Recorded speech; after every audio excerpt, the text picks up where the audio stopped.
Moj život u otuđenosti. Jedan dio vas koji čitate ovu knjigu možda će pomisliti da krivim stvari i želim pobjeći od nečega. Ne, sa ovim što sam napisao želim potaknuti građane naše zemlje da prvo razmisle prije što se bave nekim neshvatljivim stvarima koje se pojavljuju kroz život. U mom slučaju radi se o mome sinu Andersu, jer je i on postao žrtva. Vjerojatno se iz godine u godinu pitao zašto ja više nemam svog oca. Kad pomislim na kratko vrijeme i život sa njim, čini mi se da je to bilo slično životu kojeg sam ja proživio kao mlad. Razlika je što on danas sigurno živi u naručju svoje majke. Kao otac i stranac i dalje sam pun neizmjerne čežnje za djetetom kojeg imam. Život kojega sam živio i sa svim što mi je bilo ponuđeno ipak je imalo određenu vrijednost. Sa iskustvom i sa svim što me koštalo mogu se samo nadati da će doprinijeti promjenu društva u kojemu svi živimo. Kad je moj život bio uništen, ostala mi je samo nada. Uspio sam se izvući istreniran, razumjeti ljude oko sebe. Fakultetsko obrazovanje kojega sam kasnije stekao nije mi dalo bolji život, ali sam ipak sretan što mi je omogućilo pisati o nekim svojim iskustvima.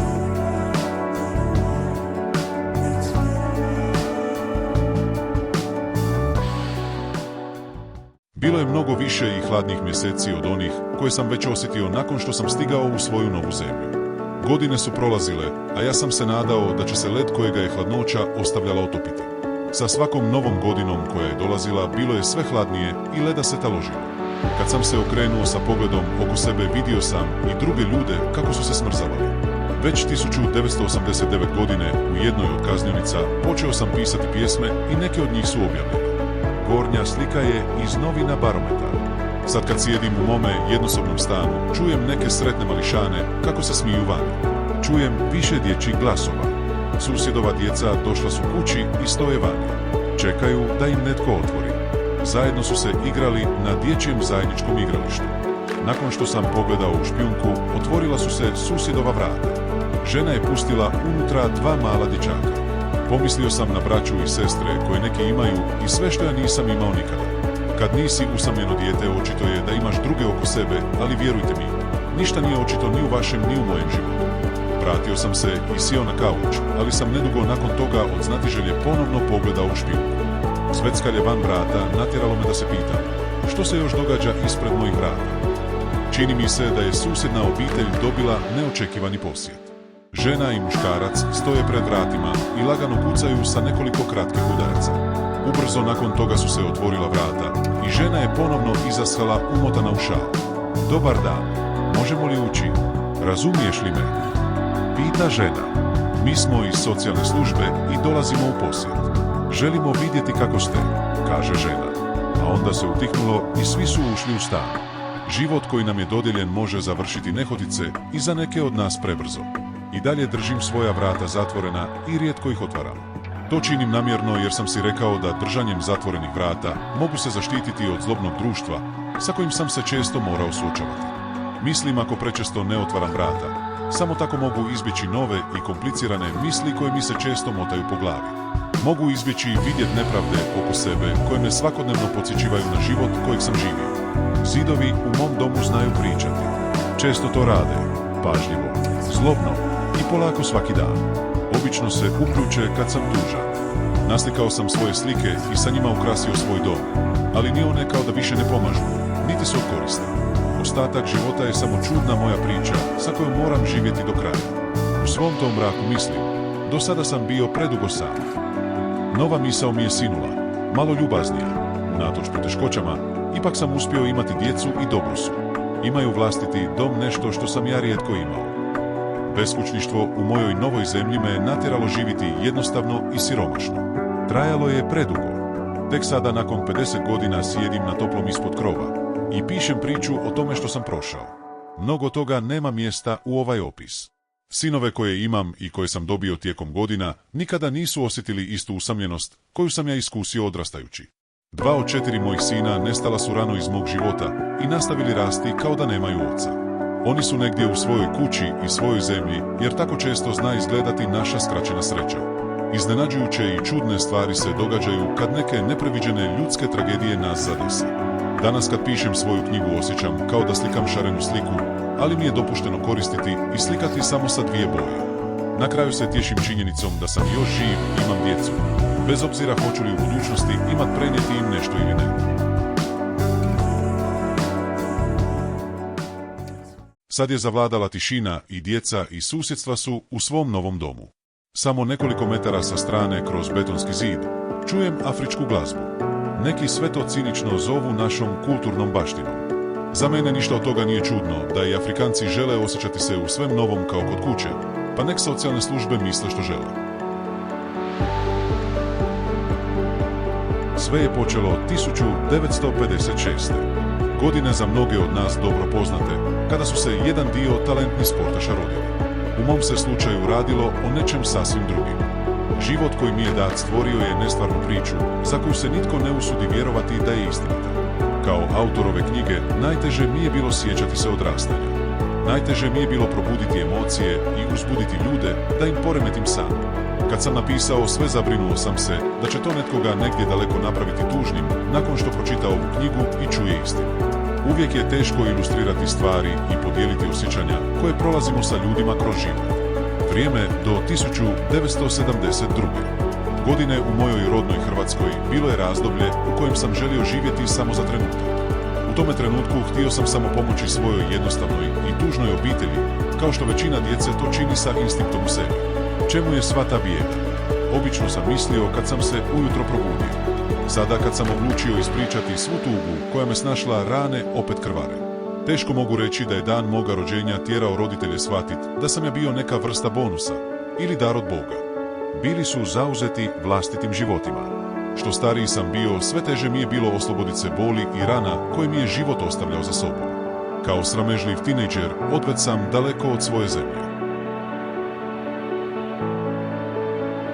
Rođen sam jedino dijete u siromašnoj radničkoj obitelji. Majka je bila krojačica, a otac radio u jednoj staroj ljevaonici željeza. Našu jednostavnu obitelj je svakodnevno potresalo mnoštvo nemilih događaja. Mama se najviše i najjače borila ne da samo pobjedi svoju tešku sklerozu, brinula se za mene, a i za baku i tatu. U sjeni svih tih neshvatljivih stvari koje su se svakodnevno događale, držala se hrabro, jer me sa svojim prisustvom željela razveseliti. Naša obitelj živjela je skučeno i siromašno u staroj bakinoj kući, koja se nalazila na strmoj uzvisini ispod glavne ulice milijunskog grada Zagreba. Kućanski poslovi pali su na majku. Volio sam svoj rodni grad i često izlazio navečer. Pobjegao sam od kuće lutajući mracnim ulicama i tražio mir i tišinu. Kad sam prema malim kućicama pogledao naokolo, otkrio sam da su neke od njih nedavno obnovljene. Baki je to bilo teško jer su njezine i onako oskudne financije postajale sve napetije. Fasada kuće je otpadala i ništa nije izgledalo lijepo. Kuća je sve više propadala zbog stalne vlage koju su hladne zime ostavljale za sobom. Kad smo tata, mama i ja dijelili dom u bakinoj kući, pojavljali su se razni problemi. Onda sam pobjegao od svih mračnih stvarnosti do jednog prijatelja iz djetinjstva. Ako bi mi neko od prijatelja došao u posjetu, nismo dugo ostajali pa krenuli prema gradu. Tražio sam mir i tišinu, ali i nekog tko bi me toga trenutka mogao razumjeti. Ponekad smo bili troje, ali uglavnom dva mala mršava dječaka koji su zajedno hodali. Kad smo odlazili, pričali smo priče o vlastitim obiteljskim tragedijama koje upravo smo prošli. Tražili smo ljubav jedan od drugog. Većinu vremena posjećivali smo restoran sa velikom kuhinjom i brzo požurili unutra. U restoran turist su siromašni našeg grada odlazili po jeftin obrok. Danas u svijetu u kojem živimo tako nešto zovemo pučkom kuhinjom. Plaćali smo neizmjenično ovisno o tome tko je imao novac. Uvijek sam stao prvi za šalter pretražujući džepove hlača da nađem sitne kovanice za jednostavno jelo. Majka je odlazila rano od kuće i nakon što sam primio brižni zagrljaj i poljubac u obraz, brzo je nestala. Tata je otišao malo prije nje. Majka se obično vraćala prije njega nekoliko sati. Kad je došla, nastavila se brinuti o domu, a također i o baki. Tatina mama bila je zla 80-godišnja teta koja je svakodnevno cvilila. Nekoliko puta se preudavala, a posljednje spomenuto prezime bilo je Renga. Nikad nisam saznao odakle to ime. Na kraju se toliko razboljela da je njezina bolest utjecala na život kod kuće. Hodala je cvileći okolo i optuživala mamu za stvari koje nikad nisu bile istina. Optužbih je bilo sve više da majka nije čistila i prala suđe, a i da nije pomagala baki u tome što joj trebalo. Često je to radila kad smo se svi okupili i sjedili na jednom mjestu. Tata kojega je obožavala učinilo je ljutog. Ubrzo se razbolio, ali nam je trebalo vremena shvatiti da sve to što je radio bilo je zbog njegove bolesti. I majčino zdravlje se pogoršalo zbog bakinih optužbi, a tata ju je počeo zlostavljati. Hodao je okolo mrmljajući i sav se tresao. Grdio nas sve, a mamu je tukao navečer kad smo svi legli spavati.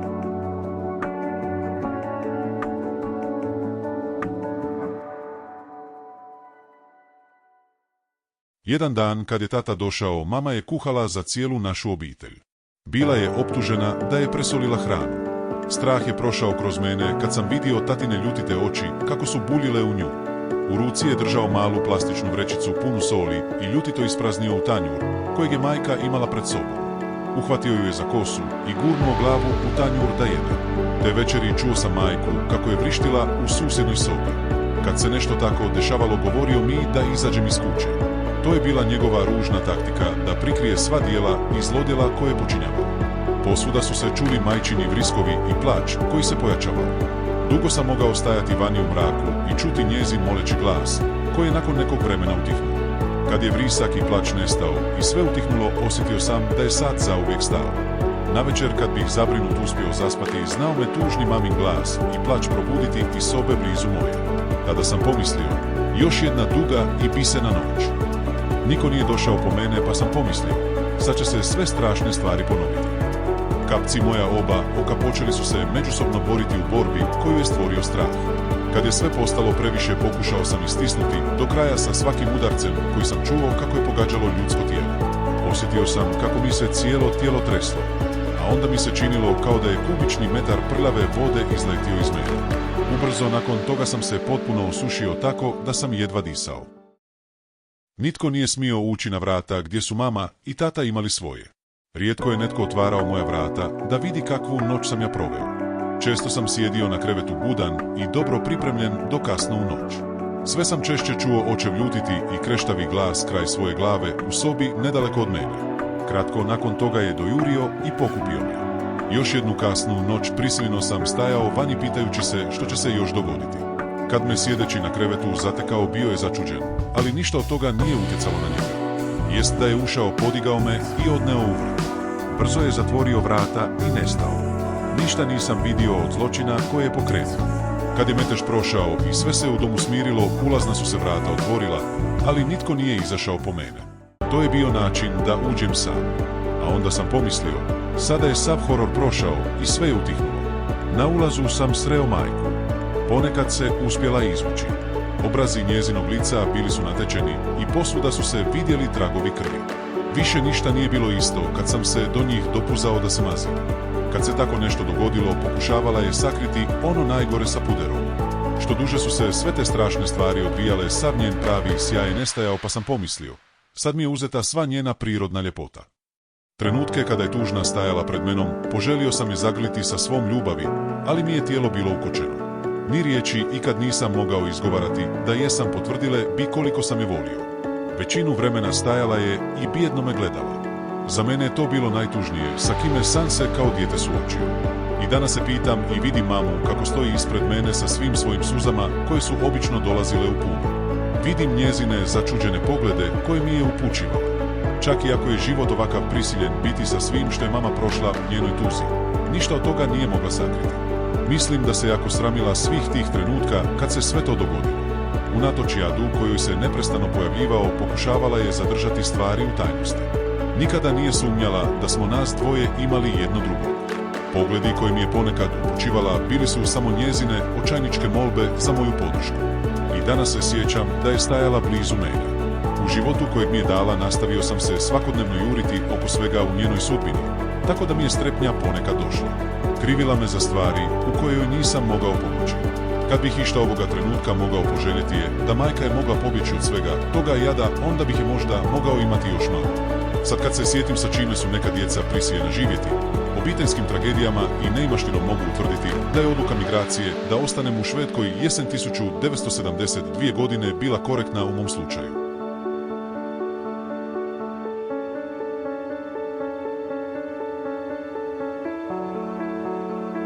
Dani su prolazili, a majka je vjerno išla na posao. To je činila svako jutro. Tvornica je proizvodila razne vrste odjeće kao košulje i dosta od toga izvozilo se u inozemstvo. Malo sam odrastao i počeo ići u vrtić. Kad se vrtić zatvorio, došao sam kući i bio sa bakom. Čekao sam da jedan od roditelja prestane raditi. Ubrzo sam shvatio da moji sami i tmurni dani sa njom nisu bili najbolji. Druga baka je dolazila sve češće po mene i vozili smo se tramvajem. Prošli smo mnoge stanice prije nego što smo stigli. Volio sam se voziti tramvajem, ali je to i staroj baki olakšalo doći kući. Dolazak kod te druge bake bio je mjesto gdje sam se zaista osjećao sigurno. Tatina bolest pogoršavala se sve više. Svakodnevno je imao jake zablude i govorio nepovezano o stvarima koje niko od nas nije razumio. Navečer je znao stajati dugo ispred kuhinskog prozora i tvrdio da je netko stajao vani sa uperenim svjetlima auta u njega. Jednom je stavio sjekiru pod krevet kao jednu vrstu zaštite jer se osjetio ugrožen. Bili su to svakodnevni događaji i život sa kojim smo bili prisiljeni živjeti. Sjećam se jedne večeri kad je majka bila pretučena. Probudio sam se od buke u susjednoj sobi. Potpuno potrešen, preplašen i začuđen, nastavio sam sjediti na krevetu i pažljivo osluškivao što se događalo. Odjednom su se vrata otvorila i mama je istrčala. Ovaj put je uspjela pobjeći. Istrgla me iz kreveta i oboje smo istrčali. Vani je bilo kišovito i hladno, a grad utihnuo. Nosila me u naručju i nastavila trčati. Što više je trčala, njena mokra plemenita kosa mlatila me po licu. Nikad prije nisam vidio majku da je trčala tako brzo. Cipele nije imala vremena obući jer je bila prisiljena pobjeći. Trčala je uplašeno izgubljena i prelazila ceste pa naletila na tramvaj. Tramvaj je došao od nijotkuda i brzo zakočio. Uspio je stati. Ispod prednjih kotača ispljuskalo je mnoštvo malih zrnaca pijeska. Ovaj put smo mama i ja uspjeli se izvući sa svojim životima. To je bio jedan od svih gadnih dana kada je mama morala pobjeći i potražila utočište kod bake. Tata nas je van bakine kuće sustigao i bacio se na majku. Ljutito ju je uhvatio za ruku da ju pod svaku cijenu natjera kući. Stric Gjosav se sve više približavao mahajući sa nožem. Sada je i on bio kod bake jer je bio negdje prisiljen živjeti nakon što se razveo. Uz cestu su uslijedile oštre razmjene riječi, ali srećom nitko nije bio ozlijeđen. Dok je svađa između ujaka i oca trajala, sjedio sam stisnut u majčinom zagrljaju. Tijelo mi se treslo, a mama nas je pokušavala oboje zaštititi. Gadni scenarij je završio i svi su se razišli. Tata je uspio oteti mamu i natjerao je da se vrati kući. Mene su ostavili u svoj mojoj čežnji za mamu. Predstojeći dani bili su dugi u bakinom domu. Prva noć bila je najgorija, jer nisam mogao dati mami podršku sa svojom prisutnošću. Kasnije, kad smo otišli leći i spavat, pomislio sam kako je prošla mama. U meni se nastavio gomilat strah i nove misli su mi dolazile. Hoće li je i dalje tući ili je opet na putu bake?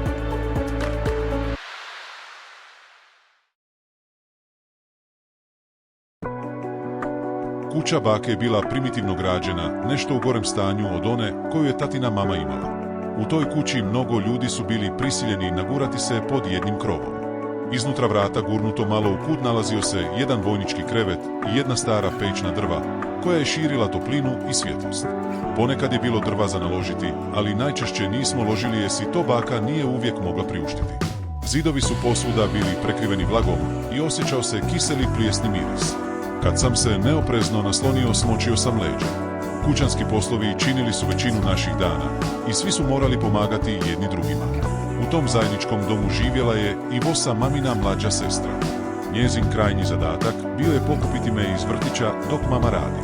Vrata do nas bio je jedan stan kojeg je jedna starija teta iznajmljivala od bake. Marija je ostala u Hrvatskoj završetkom svjetskog rata i povlačenja Nijemaca. Ponekad me pozvala da uđem i zamolila da u vrtu pokrijem našu staru pumpu, kako se pitka voda ne bi smrznula preko noći. Pomagao sam joj i oko nekih drugih stvari što ona obično nije mogla raditi sama. Ponekad sam se prišuljao Mari jer sam primijetio da je bila ljubazna i volila djecu. Baka i ona nisu se dobro slagale jer je baka bila ljuta zbog njene mjesečne stanarine. Isticala je često da susjedna teta bi trebala platiti više. Svidjela mi se Marija, naša susjeda stara teta, jer mi je ponekad davala poklon. U strogoj tajnosti mahnula mi je da uđem, pa sam dobio slatkiš. To je nešto što djeca obično vole. Jedan dan stajao sam dosađujući si ispred vrtića i čekao da netko dođe po mene. Djeca su već otišla svojim kućama sa rodbinom. Zabrinut i zbunjen stajao sam dugo, ali vosa nije došla po mene. Kako nitko nije došao, odlučio sam vratit se sam. Nisam znao na kakav sam put krenuo, a i u mislima nisam si zamislio koliko je bilo daleko do bakinog doma. Taj dan se nisam smio voziti tramvajem, jer su to djeca samo smjela činiti u društvu odraslih osoba. Dok sam hodao, držao sam se udaljeno od kraja pločnika i prolazio mnoge ulice. Osjetio sam paniku i dio znatiželjnih oči buljeli su u mene. Ljudi su šetali ulicom i pitali se kamo je išao tako mali, usamljeni dječak. Kad sam prošao pored studentskog centra kojega smo ja i vosa obično prolazili, malo sam se osjećao sigurnijim. Shvatio sam da do bakine kuće nije bilo daleko. U tom mom napornom hodu nešto se čudno dogodilo. Jedno od mojih stopala zapelo je u rupi koju su cestari iskopali blizu rubnika. Nisam obraćao pozornost. Rupa u koju sam zapeo bila je predviđena za banderu. Bio sam uplašen i zaplakao. Jedna me osoba brzo vidjela stigla do mene i pomogla mi izvući nogu. A onda me neki čovjek upitao: "Gdje ćeš, mali dječak?" "Idem kod bake." Nedugo nakon toga stigao sam i kad sam se približavao bakinoj kući, otkrio sam gomilu naših susjeda.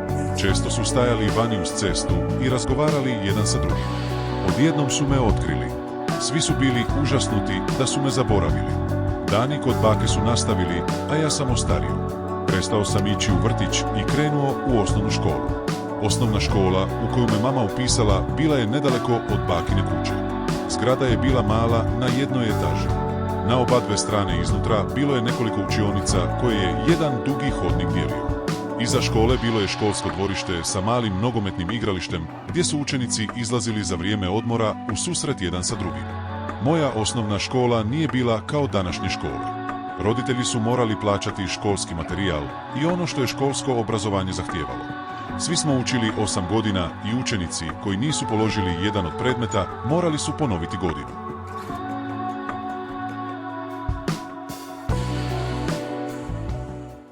Kad sam krenuo u 6. školsku godinu, obiteljske financije bile su toliko loše da nisam mogao pohađati obavezne sate tjelesno. Roditelji si nisu mogli priuštiti kupiti mi tenisice. Većinu vremena krivio sam sebe da sam ih zaboravio. Na kraju je postajalo sve neugodnije sakriti stvari, pa sam bio pozvan do katedre na razgovor. U učionici su svi utihnuli, a uperene oči gledale su u mene. Na moje veliko iznenađenje učiteljica je izvadila kutiju za cipele i stavila na katedru ispred sebe. A onda je rekla: "Otvori, Željko." Još je više zavladala tišina i sretne oči bile su uperene u mene. "Otvori, otvori, Željko." Rekla je.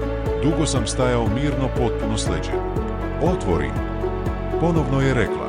Počeo sam trgati unaokolo papir i otkrio što je bilo unutra. Kroz mene je prostrujala sreća, ali je i sram došao. Otkrio sam par novokupljenih tenisica koje su učenici u mom razredu kupili prikupljenim novcem. Ponekad sam izbjegavao ići u školu, ali kad sam išao trudio sam se dati sve od sebe. Kad sam na nastavi sjedio, mnoge su mi se moje misli vrtile oko stvari koje nisu bile školske. Život doma za kojeg sam bio zabrinut utjecao je na moje akademske rezultate. Sve više sam razmišljao o domu i životu kojeg sam živio. Satovi crtanja i slikanja bili su predmeti u kojima sam najviše uživao. Sa njima sam najbolje upravljao. Išlo mi je dobro i u nekim drugim predmetima, ali sam zaostavljao u matematici i povijesti. Na kraju sam imao sve više izostanka iz engleskog. Nedaleko od bakine kuće bila je kuća gdje je jedan od mojih prijatelja živio. Kuća je bila jednako jadno građena kao moje bake. I njegova je majka iznajmljivala sobe potrebnicima u našem gradu. Upravo tada se uselio jedan filmski redatelj. Prvih dana nakon što se uselio šetao je kvartom i tražio prikladne ljude za svoje filmove. Posjećivao je domove siromašnih u potrazi za statistima. I ja sam bio odabran glumit u filmu. Danas kad je 50 godina prošlo, film u kojem sam ja bio postao je svjetski poznat. Kad sam sada u svojoj znatiželji tražio naziv toga filma i preveo, ispalo je Guslač na krovu. Jedan cijeli mjesec jutro za jutrom dolazio je filmski autobus po mene. Svaki dan morao sam plesati sa drugim statistima u ringu ispred jedne crkve. Kad sam bio odabran i snimanje je počelo, otkrio sam da na mjestu je bilo ljudi iz cijelog svijeta. Mjesto je bilo posvuda preplavljeno fino odjevenim glumcima. Bilo je ljeto i vruće, pa me znoj oblivao. Probe su se ponavljale iznova, a ja sam bio prisiljen nositi crnu debelu odjeću. Jednom sam se vozio konjskom zapregom i na glavi nosio crni cilindar. Odustao sam poslije mjesec dana, ali me baka pokušavala potaknuti da ostanem raditi. Moj filmski posao donosio je beneficije baki, a i dio prihoda u naš dom. Ponekad sam bio više plaćen od odraslih. Sjećam se dana kad sam došao s novcem kojeg sam zaradio i dao baki. Taj dan mogla je kupiti jedan mali crno-bijeli televizor. Jednog ranog jutra, kad je filmski autobus došao po mene, bio sam preumoran i htio ostati u krevetu. Ovaj je put baka uspjela sa lažima objasniti da nisam bio kod kuće. Moj posao kao statist nije završio i još sam dobio jednu priliku. Kad su me pozvali na snimanje, bilo je to za oglasnu ploču televizije Zagreb. Upravo tad su se dogodile brojne nesreće i vlasti su htjele upozoriti djecu da se ne vješaju po tramvajima. Nakon što sam neko vrijeme bio kod bake, vratio sam se u dom kojega sam imao kod tate. Ništa nije bilo drugačije, a tatino se zdravlje sve više pogoršavalo. Kad mu je bilo najteže, ispustio je sav svoj bijes i to se nad svima nama iskalivalo. Postajao je sve prijeteći, lajao i hodao naokolo. Riječi koje je koristio bilo ih je više grublje i ružnije. Kad god se nešto dogodilo u kući, ljutito je pogledao mamu i mene kao da smo ga povrijedili. Napokon smo shvatili da nismo imali drugog izlaza nego pozvati hitnu pomoć.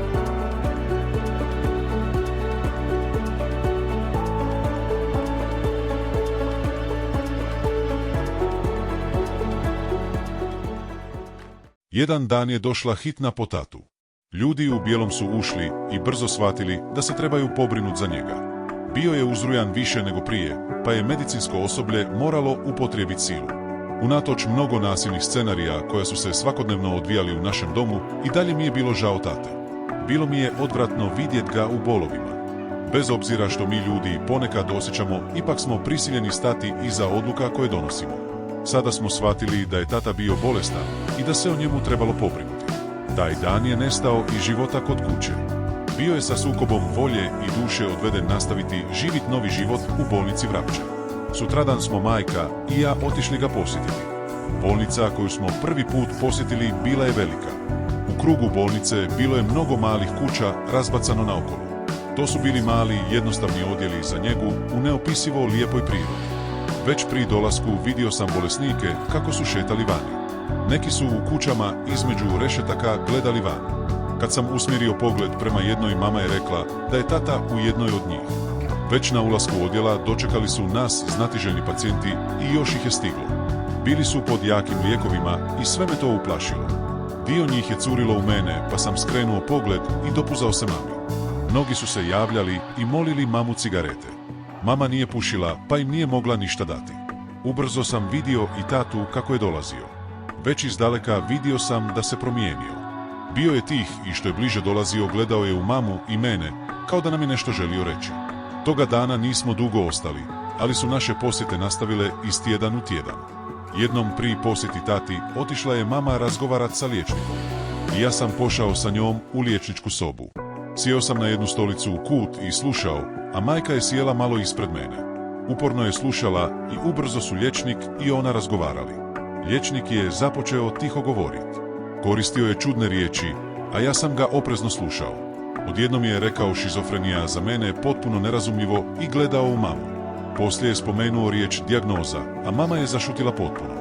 Tada je mama prvi put saznala od kakve bolesti je tata bolovao. Kratko nakon toga smo izašli razgovarati sa tatom. Vrijeme posjete bližilo se kraju, pa smo morali ići kući.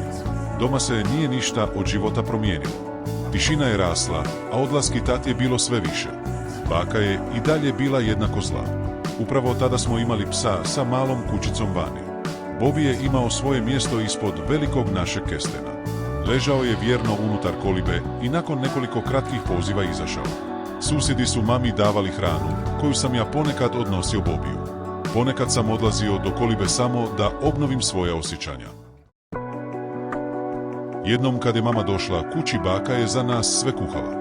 Ovaj put je bila mama ogorčena kad je vidjela da je naša hrana sadržila Bobine ostatke. Baka nije više mogla slati tatu da ju zlostavlja, pa je izmišljavala druge stvari kako bi je povrijedila. Kako je vrijeme prolazilo, bakino se zdravlje sve više pogoršavalo. Bila je stara, imala loše srce. Njezino sve lošije zdravlje natjeralo ju napustiti naš dom. Kad se pričalo o njenom odlasku, usprotivila se misleći na svu imovinu koju je tijekom godina stekla. Na kraju smo je ipak uspjeli nagovoriti. Nedugo nakon što je nestao tata, i baka se odselila.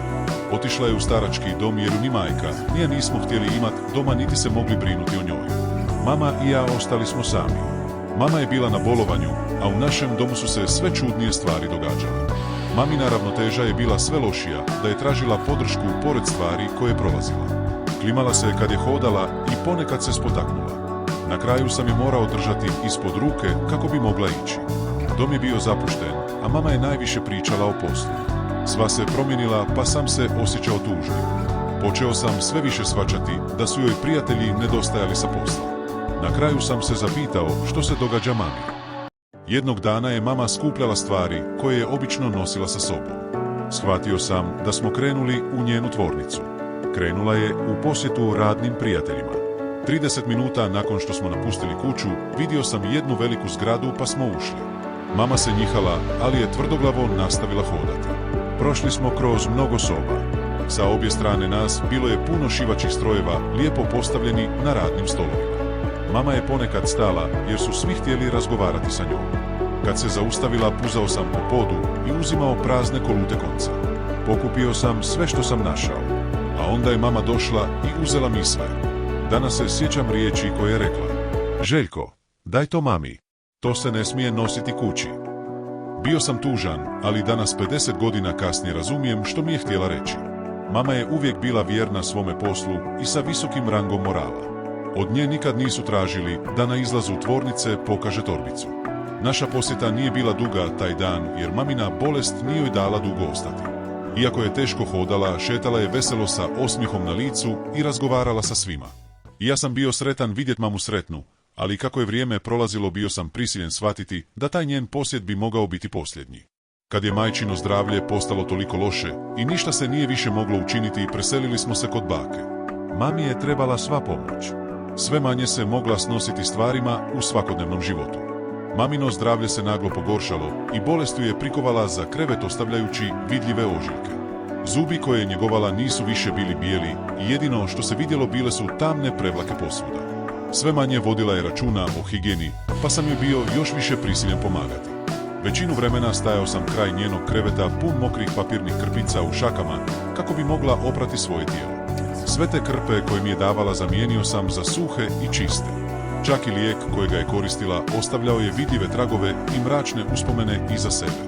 Gornja usnica joj se povlačila sve više na stranu, a kosu koju je obično njegovala visila je niz oba njena ramena. To što sam svakodnevno vidio me prestrašilo, a mamu slomilo potpuno. Čak i njezina već slaba psiha je totalno oslabila, odnivši sa sobom sve njezino samopouzdanje. Sada više nije bilo posjeta tati. Mama je bila ta kojoj je njega i sva ljubav trebala. Ponekad sam joj pomogao ustati iz kreveta u posjetu toaletu. Dok je preko dana bespomoćno u krevetu ležala, sve više je dobivala dekubitusa na leđima. Rane su je bolile pa je vrištala. Trudio sam se pomoći mami, ali sam osjećao da nisam bio dovoljan. Nemaština u domu se sve više uvlačila i ukorijenila, da ništa nije bilo moguće učiniti da naš život bude bolji. Platit profesionalnu skrb za mamu bilo je udaljeno i daleko. Baka je po svoj toj tami svakodnevno hodala i razmišljala može li nešto učiniti. A onda se dosjetila i napisala emotivno pismo našem tadašnjem predsjedniku Titu. Pismo kojega je rukom napisala sadržavalo je puno snažnih emocija uz opširno tužan opis naše obiteljske patnje. Mnogo od toga što je napisala bile su tragedije sviju nas, ali najviše o našem siromaštvu. Na kraju je objasnila da je majci bila potrebna specijalistička njega koju si naša obitelj nije mogla priuštiti. To je baka smislila jer joj neka susjeda rekla da postoji bolnica u kojoj liječe bolesnike teškog MS-a. Čula je i da su mnogi pacijenti uspjeli ozdraviti. Bolnica koja se svakodnevno spominjala doma nalazila se na selu nekoliko sati vožnje vlakom južno od našeg grada. Ubrzo je stigao odgovor iz ureda vlade.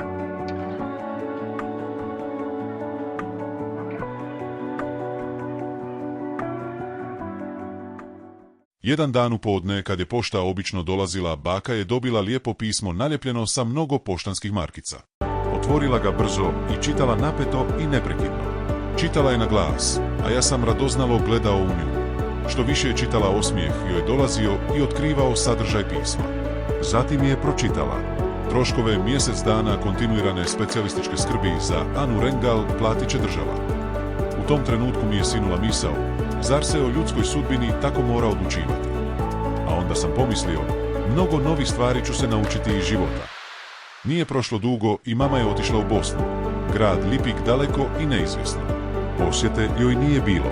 Ponekad je baka išla do jedne naše susjede, posudila telefon i nazvala mamu.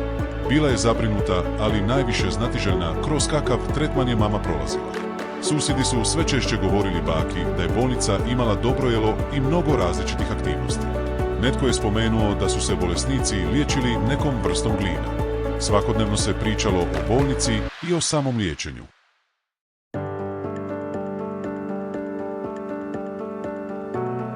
Prošlo je mjesec dana, pa je mama trebala biti otpuštena. Baka i ja smo otišli po nju. Išli smo vlakom, putovanje kojega sam jako cijenio. Veći dio putovanja stajao sam u hodniku blago nagnut kroz prozor i gledao sav prekrasan krajolik kroz koje vlak prolazio.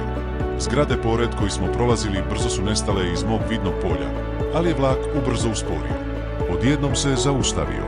Sasvim vidljivo izbliza, ispred male željezničke stanice, vidio sam žutu veliku zgradu i nekoliko malih kuća. Napustili smo vlak i ubrzo smo stajali na ulaznim vratima bolnice. Ulaz je bio prekriven mirisnim cvijećem, a i mirisale su i jelke, samo je taj miris dolazio iz daleka. Prije što smo ušli pogledao sam prema jednoj od malih kuća i primijetio ženu kako je prelazila park. Dolazila je prema nama, pa sam toga trenutka pomislio, to je mama.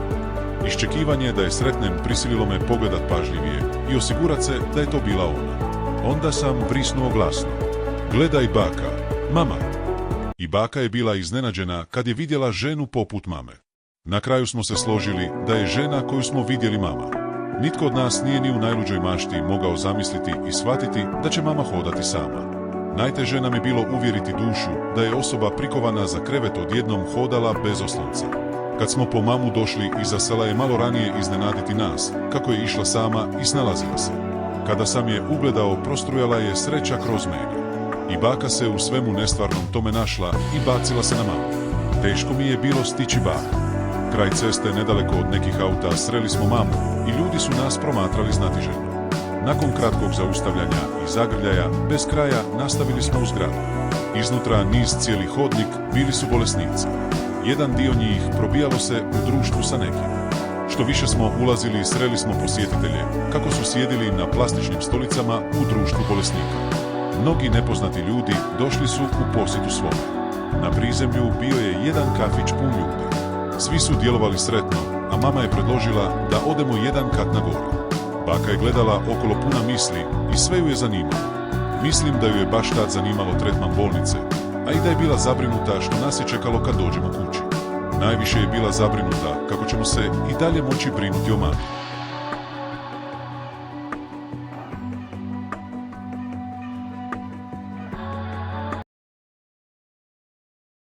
Stigli smo doći uz stepenice kat na gore. Na odjelu smo sreli liječnika, pa nas je pozvao u svoju sobu. Mami je rečeno da sjedi i čeka vani. U liječničkoj sobi dočekala nas je tišina, pa me to podsjetilo posjete tati. I ovaj put smo baka i ja sjedili odvojeno jedan od drugoga, a liječnik je glavom nagnut sjedio šuteći. Dugo je gledao i listao papire pred sobom, a ponekad pogledao u baku. Na kraju je rekao, Ana je za sad zdrava, ali da joj se bolest ne bi vratila, treba još ostati mjesec dana. Sada smo se baka i ja sasvim neočekivano suočili našom sudbinom. Bili smo sretni što je mama ozdravila, ali mogućnost da je ostavimo i platimo dodatnu skrb nismo imali. Toga trenutka činilo mi se da cijeli ljudski život se cijenio novcem, pa sam pomislio, jer tako danas svi bogati žive. Vrijeme je isticalo, a muke besmislih misli nastavile su nas ubijati i stres se gomilao. Sada smo bili prisiljeni brzo riješiti nešto što toga trenutka potpuno je bilo nemoguće. Na kraju smo bili prisiljeni poveti majku sa nama. Na putu iz bolnice razmišljao sam mnogo toga što je liječnik spomenuo. Iako je bio pametan i podnet svome poslu, još uvijek sam sumnjao u neke stvari koje je rekao. Bio sam zabrinut za to što mnogi nazivaju budućnost. Nismo ni stigli izići, a ja sam poželjeo da je liječnik pogriješio kad je procijenio i rekao da mami je trebalo više i daljnje njege. Kao dijete nisam bio sposoban razmišljati razumno. Samo sam bio vesel da sam ponovo imao u sebe mamu, jer se ona i ja nismo dugo vidjeli. Danas se bolje razumijem u život i obrane koje svi mi imamo u sebi. Vesel sam da smo svi mi od rođenja nadareni i dobili mehanizme koje možemo upotrebiti kad naši životi postanu prevelik zalogaj. Tako sam i ja uspio pobjeći od vlastitog nereda i nelagoda. U mom slučaju sve to dobro funkcioniralo, kao da sam od rođenja već bio obdaren ili naoružan braniti se protiv svih teških nelagoda društva i sve što me čekalo kroz život. Bez obzira na upozorenje liječnika, uspio sam natjerati dušu da je mamina bolest zauvijek i potpuno nestala. Baka kao da nije imala moju snagu ili je njezina samoobrana možda bila malo slabija. Da je netko predvidio tada budućnost moga života, a i majke ne bih htio nastaviti živjeti. Siromaštvo me nije zabrinjavalo, jer se to uvijek može popraviti. Kad je riječ o baki i njen uvid o životu, činilo mi se da ju je novac interesirao i da je to stavljala na najviše mjesto, misleći da novac čini ljude sretne. Sada smo svi otišli u naš zajednički dom. Baka, koja je već imala 60 godina, provodila je vrijeme bježeći od kuće. Sve više bila je aktivna u religiji Jehovinih svjedoka. Kad je navečer došla, pomagala mi čuvati mamu. Majčino zdravlje sve se više pogoršavalo. Iz dana u dan vidio sam stvari koje me nisu usrećile. Bilo mi je najteže praviti se ravnodušan da mama ne bude tužna. Kad mi je svega toga postalo previše, napustio sam dom. Kad je pao mrak i ulično svjetlo se upalilo, došao sam kući, a baka je došla malo poslije mene. Jedan dan, kad je baka bila na svojim vjerskim sastanku, dogodilo se nešto strašno. Došao sam kući i vidio mamino beživotno tijelo kako je ležalo u krevetu. Stao sam blizu i govorio, ali me nije čula. Ponavljao sam riječi, ali su njene oči bile zatvorene. U svoj toj tuzi vrata su se otvorila i baka je ušla. Odmah je vidjela mamu i viknula: Ana, Ana. Povlačila je plahtu na kojoj je mama ležala. Pokušavala ju je probuditi, a ja sam se cijeli tresao. Nakon nekoliko očajničkih pokušaja je istrčala zbunjena sva i pretrčala cestu. Naletjela je na jednog od naših susjeda. Nastavila je vrištati, a glas se odjekivao naokolo. Odjednom je utihnula, ali novi vrisci su se začuli. Ana, Ana. Još više sam bio uplašen jer me ostavila samog. U svoj toj mojoj tuzi nastavio sam sjediti kraj kreveta moleći se Bogu. Stajao sam sa strane i razgovarao sa mamom nadajući se da me čuva. Kad sam se okrenuo, otkrio sam u krevetu pokraj nje nekoliko praznih staklenki lijekova. Prazna boca pića bila je bačena na pod. Kratko i dragocjeno vreme je izmicalo, a baka je došla. Izluđena cijela nastavila je vrištati da su je svi susjedi čuli. Ana, Ana. Ubrzo je stigla hitna pomoć koju je baka pozvala. Sirena se izdaleka čula, a onda je prestala zavijati. Došli su brzo i auto je stao vani. Osjetio sam male kapljice znoja kako su se lijepile po čelu dok je baka stajala pored mene. U svoj toj panici otvorila su se vrata kapije i dva čovjeka odjevena u bijelo su ušli. Prišli su brzo maminom krevetu i očajnički je pokušali oživjeti. A onda su se svi ti pokušaji prekinuli jer ništa nije više bilo moguće probuditi majku. Mamu su stavili na nosila i brzo nestali. Na autu je plavo svjetlo svetilo i sirenu su uključili. Tutala je dugo nakon što su otišli. Moj tužan pogled pratio je auto, a glava mi je tonula sve niže. Ruke na uhima nisu bile dovoljne zaštititi me od neželjenih glasova. A onda me baka uhvatila za ruku i rekla: Ajde, idemo Željko. Osjetio sam kako je njeno tijelo pulsiralo. Što me vukla, više sam se klatio. Sada sam bio prisiljen hodati brže nego ikada.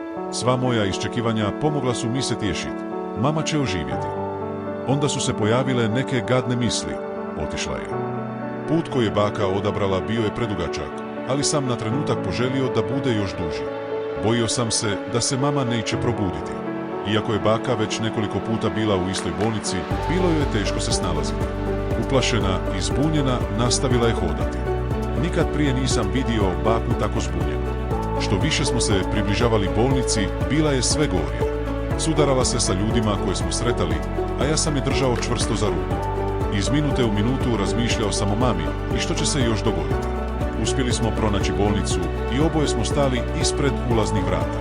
Baka je povukla kvaku i vrata su se otvorila. Unutra je bilo gomila ljudi.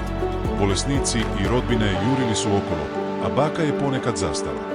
Bila je izgubljena i čitala upute postavljene duž hodnika. Na kraju smo uspjeli pronaći mjesto. Odjel je bio tih, a ja sam sjeo na stolicu dok je baka nastavila tražiti. Iako nismo našli mamu, osjećao sam da je bila blizu. Neočekivano su se otvorila jedna vrata i medicinska sestra je izašla. Kad ju je baka uvidila, rekla je: Ana, Rengal. Bakina tjeskoba nije joj dopustila da skine pogled sa medicinske sestre prije nego što joj odgovorila: Sjedite ovdje, vraćam se odmah. Pa je nestala u jednu od obližnjih soba. Odmah sam pomislio da je majka bila u toj sobi gdje je ušla. Bilo mi je najteže neizvjesno i potpuno miran sjediti. Što dulje smo sjedili, osjećao sam kako su minute otkucavale. Nikad prije nisam vidio baku tako uplašenu. Cijelo njeno tijelo je govorilo kao da ju je vlastita krivnja mučila da je mamu ostavila samu taj dan. Više nije niko od nas bio sposoban pomoći mami. Čekanje u hodniku bilo je kao da je 1.000.000 godina prošlo. Nakon što smo malo sjedili, ista su se vrata otvorila i medicinska sestra je izašla. I ovaj put je polako dolazila prema nama. Kad sam je vidio, pokušao sam pročitati sve poruke koje je nosila. A onda je rekla: Ana se probudila, ali će ostati još neko vrijeme sa nama. A onda je zamolila da idemo kući i rekla: Dobro ste došli sljedeći dan. Mamin boravak u bolnici bio je kratak i par dana kasnije došla je kući. Imala je puno toga ispričati. Ispričala je o svome razgovoru sa bolničkim osobljem. Svi su htjeli znati o tužnom vremenu naše obitelji i to što je mama prolazila kroz život. To što se dogodilo ovaj put je da je mama pokušala prekinuti svoju patnju života. Osjećala je da je njena bolest samo bila teret za baku i mene. U bakinom dijelu grada često su dolazili seljaci i prodavali jednostavne namirnice. Na taj način dali su siromašnima priliku kupiti nešto i da plate na kraju mjeseca. Pri dolasku nosili su ruksak napunjen voćem, sirom i jajima. Donosili su hranu, ali dan kad ja i baka nismo bili kući, došli su sa vinom i žestokim pićem, pa je mama kupila rakiju. Prvi put je pila i pomiješala rakiju sa tabletama. Sad smo ja i baka znali da ju nismo smjeli ostaviti samu. Nekoliko dana nakon što se vratila zdravlje, joj se pogoršalo još više. 4 članova obitelji, stric, vosa, baka i ja još više smo morali pomagati jedni drugima. Stric je obično bio odsutan od kuće. Ponekad je pio i alkohol. Kad je pio, imao je epileptične napade, pa je baka morala zvati hitnu pomoć. Bio je oženjen, ali se nakon samo 5 godina braka rastao i ponovno ženio. Žena koja ga je ostavila otkrila je da je pio. Za to kratko vrijeme njegovog zajedničkog života dobili su djevojčicu. Djevojčica je sa majkom ostala, a on je bio prisiljen imati dom i došao kod bake. Posao nije imao, ali je ponekad dobio radit kao statist. Nadja je sa vremenom odrasla i bila tinejdžer. Bila je neposlušna, pa su je socijalne vlasti uzele i pobrinule se za nju. Dok smo svi mi bili kod bake Nađija, i ja smo se sreli samo jednom. Taj dan je uspjela pobjeći iz omladinskog doma i došla baki. Tu večer bili smo budni do kasno u noć i šaputali jedan sa drugim, puni smijeha. Baka je došla i opomenila nas da spavamo. Iako je Nadja bila samo 1 godinu dana starija od mene, ipak je bila iskusna. Ali sada moram nastaviti pričati ovu priču o životu koji govori o meni.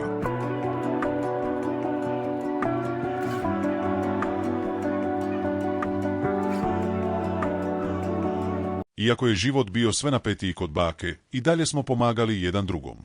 Dijelili smo svakodnevne kućanske poslove. Jednom je baka bila toliko iscrpljena bez da je razmislila što je rekla mami.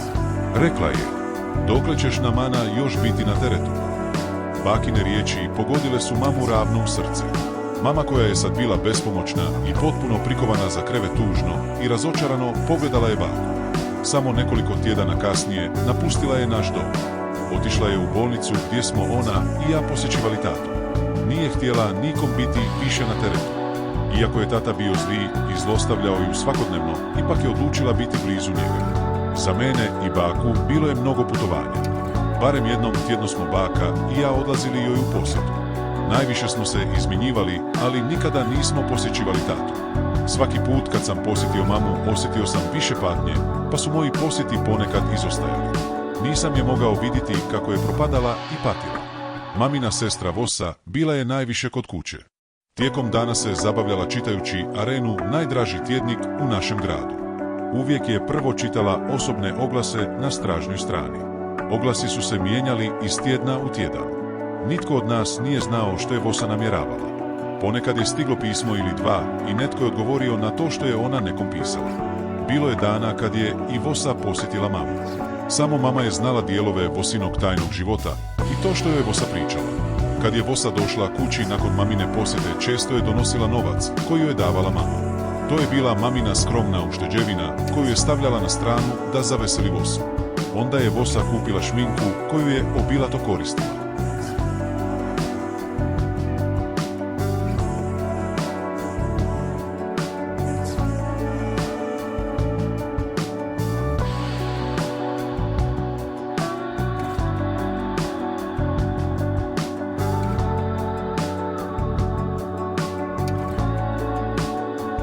Jedan dan, kad je došla, nosila je kofer. Rekla je da će nas napustiti. Potpuno sam navikao životu sa njom. Bilo mi je žao da nas u slučaju napusti. Isti dan u podne, kad je pošta obično dolazila, Vosa je dobila paketić. Šetala je tiho i dugo u ruki sa paketom i djelovala sretno. Poslije je otrgnula dio papira i paket se otvorio. Više nije mogla sakrivati osjećaje i stvari, pa ju je duša otkrila. Kad je sav papir nestao i paket se otvorio, ispao je mali vjenčani prsten od sjajnog bijelog zlata. Onda je ponovo pažljivo.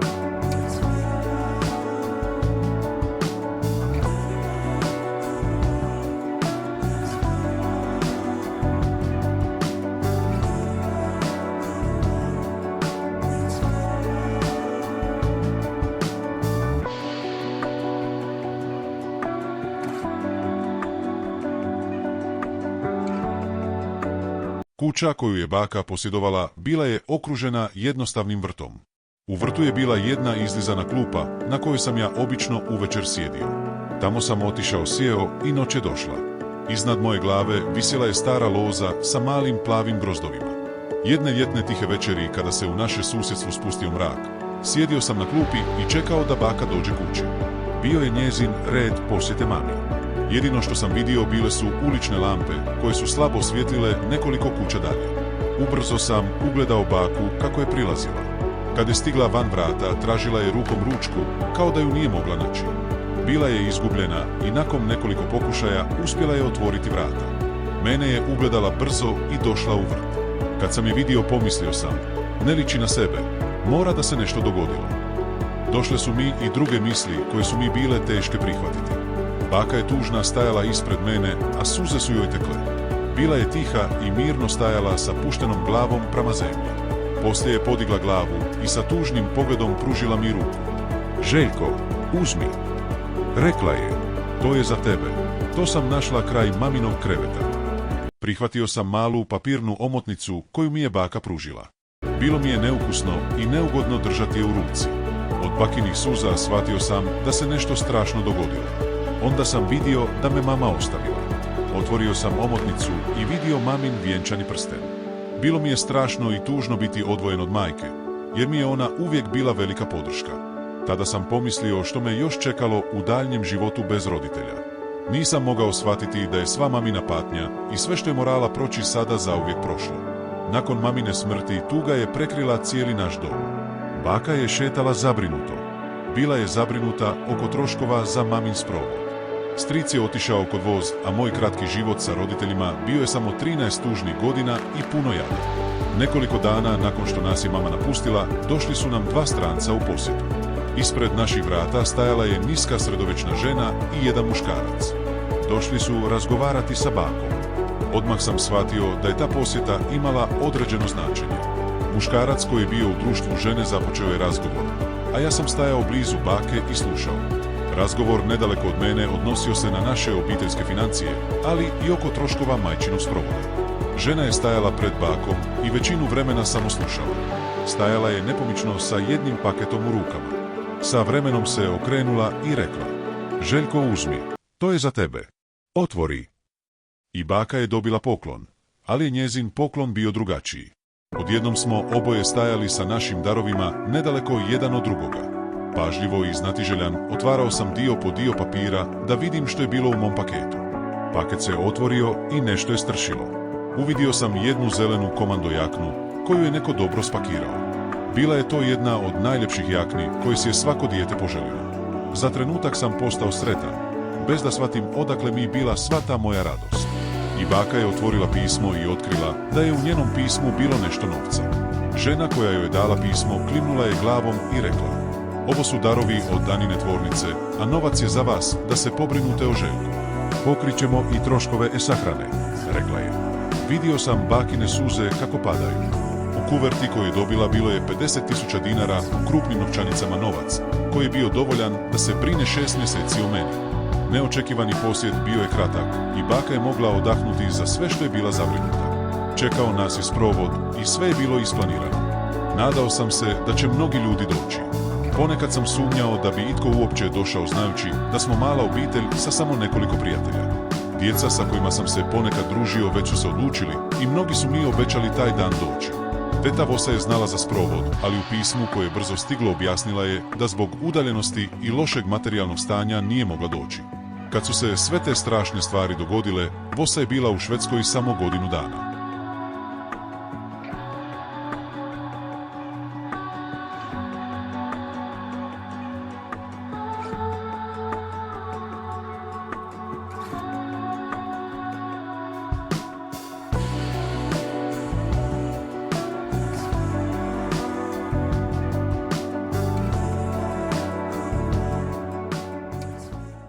Na dan sprovoda svi smo se našli ispred bakine kuće. Sve je bilo organizirano. Neki posjetitelji krenuli su ranije u manjim grupama. Ja sam odlučio uzeti tramvaj i ići sam. Prije što smo se svi rastali, odlučili smo se naći ispred Groblanske kapele. Napustio sam bakinu kuću i otišao do najbližeg stajališta tramvaja nedaleko od našeg doma. Vidio sam tramvaj kako je dolazio. Mnogo stvari su mi se vrtele u mislima, pa sam odlučio uzeti sljedeće. Sjetio sam se još jednog sa brojem 12 jer je i on vozio ljude na naše lijepo groblje. Baka je ostala u društvu jedne od naših susjeda i oni su sami odabrali put. Pola sata kasnije svi smo stajali okupljeni ispred crkvene kapele. Većina posjetitelja već je bila tamo kad sam stigao. Crkveno zvono počelo je zvoniti i svi su ušli. U kapelici je bilo sve lijepo ukrašeno nizom prekrasnog cvijeća sa lešom u sredini. Posvuda su bili razbacani buketi cvijeća i vijenci. Na vrhu jednog vijenca na jednoj vrpci neko je zlatnom olovkom napisao tekstil stroj ime tvornice u kojoj je tata radio. Tuga me zbunila da sam samo stajao i promatrao sa pogledom sve, hladno i nijemo, iznerviran pomalo. A onda sam neprekidno i ravno gledao u leš. Osjećao sam se čudno, kao da je moje cijelo biće iznutra bilo prazno. Činilo mi se kao da sam majku čuo kako mi je govorila. A onda sam se u mislima zapitao, je li je rekla nešto, jer me vidi, ili sam samo zbunjen. Tuga me prelila, pa sam se okrenuo da odem. Prvo sam sa pogledom tražio oca po redovima, ali ga nisam vidio. U kapeli su bili mnogi koje nisam poznavao. Dok sam išao sa slabim nogama prema izlazu, jedan me od posjetilaca zaustavio, koji je htio razgovarati, ali sam nastavio hodati. Tražio sam tatu, ali ga nigdje nije bilo. Danas mislim da je ta sva moja potraga samo bila normalna reakcija, da vidim jer mi je ostao koji roditelj. Tu je počeo majčin počinak i oproštaj od nas. Završena je i bila mala, prekrasna pogrebna ceremonija. Dio ljudi ostali su vani i međusobno razgovarali. I ja sam stao, da ne ostavi majku, ali je već jedan prijatelj iz djetinjstva napustio mjesto i želio da pođe. Spuštajući se niz strmo brdo spuštene glave i oči uprtih na dolje, nastavio sam hodati prema centru grada. Teško mi je bilo vidjeti ispred mene. Sve sam više osjećao da su moje tanke noge teže i teže nosile moju tugu. U mislima mi se neko obraćao, ali sam otkrio trgovinu i odlučio ući u jedan najbliži kafić. Nisam ni uspio sjesti na jednu od barskih stolica, a konobar je stigao. Nedugo zatim je bila jedna prepuna čaša rakije ispred mene. Neprestano sam gledao u sjajno staklo čaše sa svime što je bila prepunjena. A onda sam posumnjao da će to biti dovoljno odvratiti misli o svemu što mi je život nudio. Ubrzo sam podigao čašu i popio sve iz nje. Iznutra mi tijelo gorilo, alkohol me parao i pekao. U meni se sve smirilo kao da sam cijeli izgorio. Majka je umrla, a moj veliki gubitak natjerao me nastaviti živjeti sa bakom. Unatoč velikoj svojtoj tuzi, ipak sam bio prisiljen pozitivno gledati na budućnost. Sad sam bio prisiljen osloniti se na samo baku. Posjete tati nije bilo. Ranih jutra sam odlazio u školu, ali mi je bilo teško se koncentrirati na nastavu i sve ostalo u životu. Sve više tražio sam nekog od prijatelja iz djetinjstva. Kad je večer došla, odlazio sam u posjetu jednom prijatelju.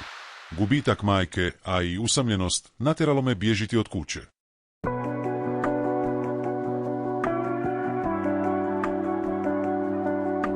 Nedaleko od bakine kuće bila je velika željeznička stanica i na jednom od parona smo ja i neko od prijatelja često stajali. Stajali smo vjerno i čekali da nas prigradski vlak odvede u malo mjesto nekoliko kilometra južno. Skočili smo na vlak za Samobor i kad je stigao, vidjeli su se barovi poredani jedan blizu drugoga. Ja sam odlazio kako bi zaboravio dijelove života i da ne razmišljam o mami. Većina posjetitelja bili su mladi, ali bilo starijih žena i muškaraca koji su tražili utjehu u glazbi i alkoholu. Već iz daleka čula se živa narodna glazba. Kad smo ja i neko od mojih prijatelja ušli, gosti su već bili pijani i bacali poglede na nas. Bili su iznenađeni vidjeti dvoje iznimno mladih ljudi kako posjećuju mjesto. Evu sa kojim sam često odlazio kupio je pivo ili vino, kao jeftin način da se napijemo. Žestoka i skupa pića bila su rezervirana samo za bogate. Iako je Avajna familija bila siromašna, povremeno je dobivao nešto novca od mame kada je uspjela iznajmiti sobu potrebnima. Ponekad je radio u filmovima kao statist, pa mu je posao donosio neku zaradu. I Bijarsi, moj drugi prijatelj, išao je ponekad sa nama. I on je bio samo dijete i rano ostao bez mame. Kad je Brcina mama umrla, naslijedio je kuću i kroz život se nastavio snalaziti. Da bi skupio novac, iznajmljivao je jednu od svojih soba. Na kraju je prodao kuću jednom prijatelju, a život mu je postao tragičan. Novac kojeg je brzo dobio ponestao je, a što je uslijedilo bio je dom i život u vlastitoj drvarnici pokraj kuće koju je prodao. Mnogo smo noći proveli u tim barovima i kad sam kući došao, nebo se razvedrilo. Baka je već otišla. Ponekad je ostajala kući i čitala iz vjerskih časopisa, a ja sam sjedio sa njom. Htjela me uvjeriti u sve što je pročitala. Sve je bilo o Jehovi Bogu, što on želi i kako da živimo našim životima. Poticala je da mu budem vjeran i živim po njegovim zakonima. Bakino vjersko opredjeljenje odvlačilo ju je od kuće većinu vremena. Mene je prepustila vlastitoj sudbini, a želja da nastavim osnovnu školu nestala je potpuno. Danju mi je nedostajalo kuhano jelo, ali ponekad mi je baka dala malu cedulicu novca i rekla: Željko, idi uzmi i kupi nešto za jesti. Ono što mi je dala prihvatio sam sa zahvalnošću, iako sam znao da ništa od toga što sam dobio nije bilo dovoljno da se čovjek najede. Dani sa bakom postajali su jednostrani. Bilo je to vrijeme puno samoće. Većinu vremena hodao sam uokolo razmišljajući što bih trebao jesti toga dana. Počeo sam gubiti na težini tako da je odjeća na meni izgubila oblik. Sa svakim novim danom koji je dolazio pitao sam se, hoću li ikad imati bolji život. Vrijeme nakon majčine smrti prolazilo je nevjerojatno sporo i ništa nije išlo na bolje. Kad je jedna bolna godina prošla, napunio sam 15. Saznao sam da je Vasa krenula kući na svoj prvi odmor. Pomislio sam da bi mi se možda mogla ukazati prilika otrgnuti se od bake i života kojeg sam živio sa njom.